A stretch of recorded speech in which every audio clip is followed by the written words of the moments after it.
लाहौर शहर में ये नई मार्केट बनाई गई है और इसका बहुत कम लोगों को पता है। यहाँ पे नॉन कस्टम शूज आए हैं जी। यहाँ आप चेक करें जी, सिर्फ 400 रुपए में आपको ये शूज मिलेंगे और इनके पास बेतहाशा अकसाम के जोगर स्केचर शूज पड़े हुए हैं और पैंट का कोट के नीचे पहनने वाले डब्बा पैक शूज आपको मिल जाएंगे। यहाँ पे लेडीज जेंट्स के शूज इस तरह डब्बों में मिलते हैं और आपको कोड़ियों के दाम ये सारे मिलेंगे। 400 रुपए से इनकी वैरायटी शुरू है और हद 1200, 1300, 1800, 2000 रुपए एंड है, एंड 2000 रुपए है।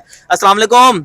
वालेकुम सलाम। लुकमान भाई क्या हाल है? ठीक है भाई। लुकमान भाई 400 रुपए में कौन सा शूज दे रहे हैं आप? राज हो भाई। दिखाएं जी। ये बचकाना वैरायटी है भाई 400 रुपए का। ये बचकाना वैरायटी 400 रुपए में है। आहो। 400 का जोड़ा है। आहो। तो यार ये भी 400 का है जी। ये दिखाना जरा उठा।